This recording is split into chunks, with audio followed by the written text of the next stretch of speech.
পৃথিবীর ইতিহাসে কোন জায়গায় কারফিউ জারি করে কোন সরকার প্রধান ভেঙে গেছে এরকম কোন নজির পৃথিবীর ইতিহাসে নাই।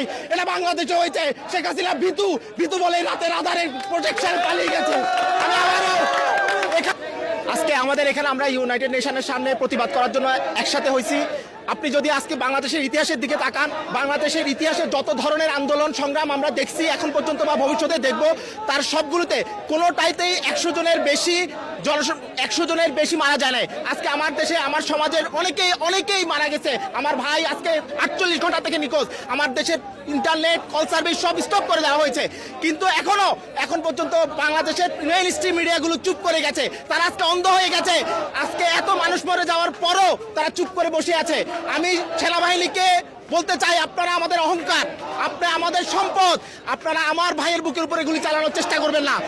আর যদি চেষ্টা করেন আমার এখান থেকে পাঠানো রেমিটেন্সের টাকায় আপনি যে অস্ত্র কিনেছেন সেই অস্ত্র দিয়ে যদি আমার ভাইয়ের উপরে রক্ত একটা গুলি চালান তাহলে এর পরিণাম ভালো হবে না। বাংলার মানুষ আপনাকে ক্ষমা করবে না। যুদ্ধ অপরাধ ট্রাইব্যুনালের মতো আরেকটা ট্রাইব্যুনাল করে বিচার করা হবে।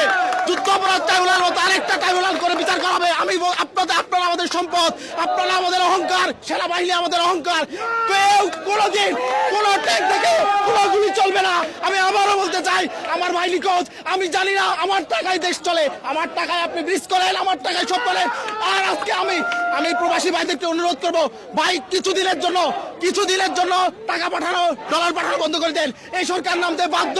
আমার কথা একদম স্পষ্ট, আপনি যদি ক্ষমতায় থাকতে চান তাহলে জাতির উদ্দেশ্যে নিঃশর্ত ক্ষমা চাইতে হবে। পৃথিবীর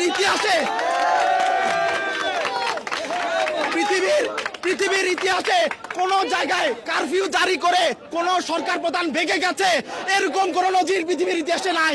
এটা বাংলাদেশে হয়েছে। শেখ হাসিনা ভীতু বলে রাতের আধারে প্রোটেকশন পালিয়ে গেছে। আমি আবারও এখানের মানুষ দেখুন আজকে এদের কোনো স্বার্থ নেই। এরা নিঃস্বার্থভাবে এখানে এসেছে।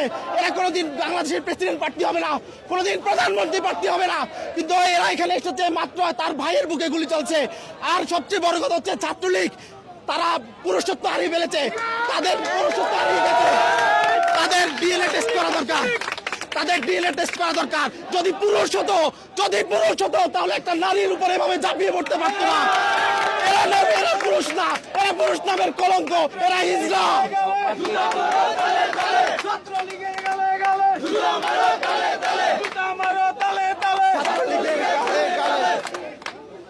আমি আবারও আমাদের প্রবাসী ভাই যে যেখানে আছে, সৌদি আরব, কাতার, কুয়েত, আপনারা বন্ধ করে দিন। আর বাংলাদেশের মানুষকে করব, আমরা এখানে যথেষ্ট পরিমাণ প্রোটেস্ট করতেছি। ইনশাল্লাহ বিজয়ের পরে দেখা হবে। বাংলাদেশের ছাত্রদেরকে অনুরোধ করব, ভাই তোমরা অনেক রক্ত দিয়েছ, তোমাদের কাছে আমরা আজীবন ঋণী। 71-এর ফ্রিডম ফাইটারের পর আবার যদি কোনো বিশ্রেষ্ঠ ঘোষণা করতে হয় তবে আজকে যারা রক্ত দিয়েছে, আজকে যারা প্রাণ দিয়েছে তাদেরকে ঘোষণা করা হবে। এবং আমরা আরো বলতে চাই, উদয়ের পথে শুনিকার বাণী, ওরে ভয় নাই, নিঃশেষ প্রাণ করিবে যে দান, তার ভয় নাই। ধন্যবাদ। জয় বাংলা, বাঙালির জয় হোক, বাংলার জয় হোক, বাংলাদেশ দীর্ঘজীবী হোক। ধন্যবাদ সবাইকে। Thank you.